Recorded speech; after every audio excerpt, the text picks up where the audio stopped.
Happy Monday, and I hope you're having an amazing start of your week, my fearless friends. Truly excited to see that this topic about people pleasing and anxiety really speaks to you because I got some amazing questions already after 20 minutes of after posting this content on okay, you need to stop with people pleasing in order to let go of anxiety. I'm really grateful that you are watching my stories and all of the things that I post on Twitter and Facebook and on LinkedIn. Super grateful for this. If you have any other questions, please always let me know. This is why I do the things that I do.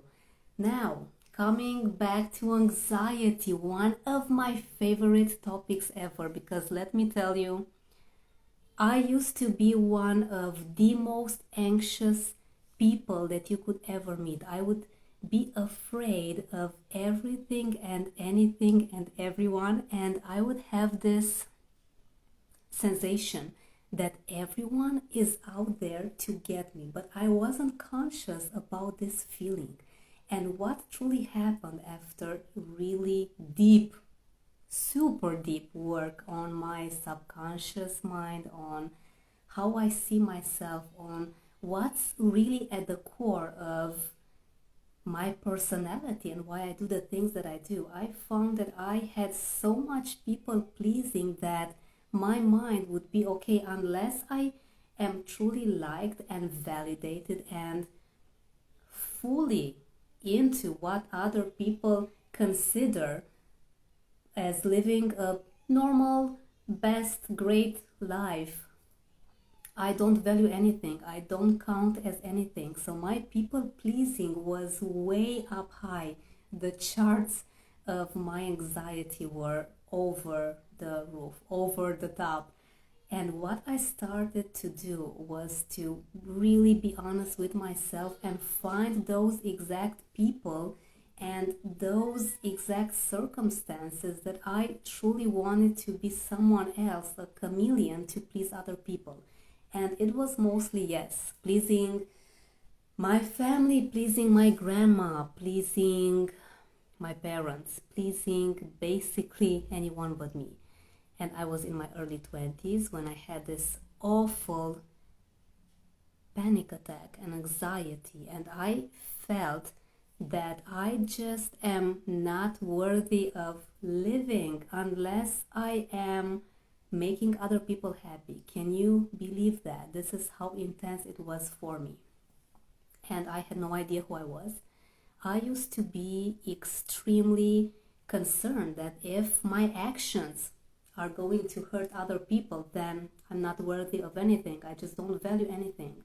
And it's not that my family or the people that I grew up with were doing things to harm me intentionally, not even close. Everyone does their very best, obviously, and I was an only child, an only granddaughter. They truly wanted the best for me, and they thought that the best approach for my life is to just make sure that I please everyone, that I don't get anyone upset, that I am according to the norms of society and to everyone around me, that I need to be smiling in a corner, super quiet, keep my mouth shut, don't say anything that would disrupt the normal society norms. And it was awful. My skin was out of control. My heart, I got a heart disease in my early 20s. Then I had lumps in my throat. I had lumps in my breasts. I was a complete emotional mess and thinking, okay, I just can't do this life anymore. I'm just a perfect victim and I need to do something. And luckily, after so much disease and truly struggling in my early 20s, it's like I felt I was 80 going towards 90.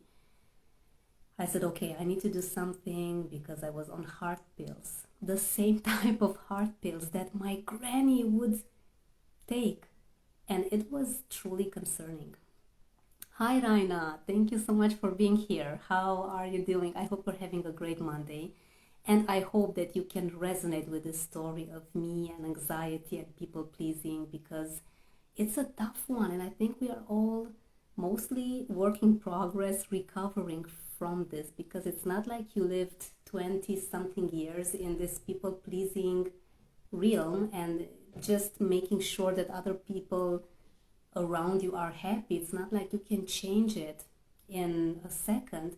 But once you get aware and fully conscious of what's really happening at the core, what's that experience that got you to do the things that you're doing and feel in the way that you are feeling right now, that gets so much awareness, and your conscious mind is going to start looking for solutions. So Raina, if you have any questions about this, please let me know.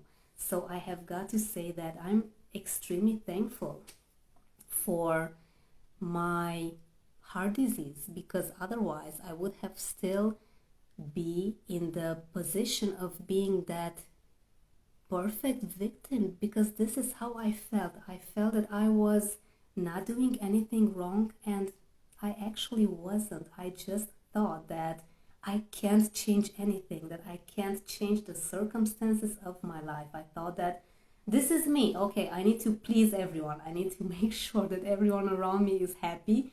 And this means that personality, no, zero personality. I need to be quiet, not say anything, not be making noise at all. Was this helpful? No, it wasn't. So that's why, my fearless friends, please be honest with yourself. Just think of, what are you trying to prove to the people out there?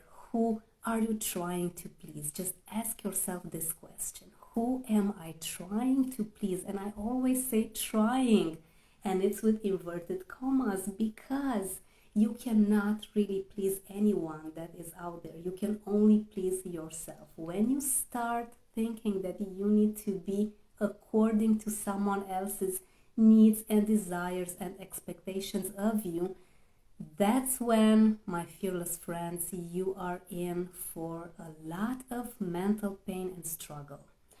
Raina, yes ma'am, what is a good conscious? Well, I wouldn't say that being conscious is good or bad. It just is. It gets you to be aware of where are you in your life, what's really happening around you, because when you are fully present, then you know which are the next steps that you need to take. Then you will be 100% fully aware of what is the best decision that you need to make next. So you being conscious, Raina, just means that you are fully in control of your life, because you call the shots. And this is amazing, such an liberating, such a strong, free feeling, that you'll feel that, yeah, you can definitely create anything and everything that you want to do and you want to have in your life. Raina, I hope I answered your questions. If you have any other questions, please send me a DM. I get many DMs about fear and fear in business, and mostly stress. So I'm super happy that this anxiety talk has given you insights and it has inspired you to look at yourself from a different perspective, because this is what it's all about. Fear is not the enemy. Anxiety is not really the enemy. These are just feelings that come with a message. These are messengers that give you the solution to what you need to do to move to the next level. And I am truly grateful to have had you with me, Raina. If you have any other questions, I'm here for you. And I hope that you get to have an amazing week ahead. Have a great one, everyone.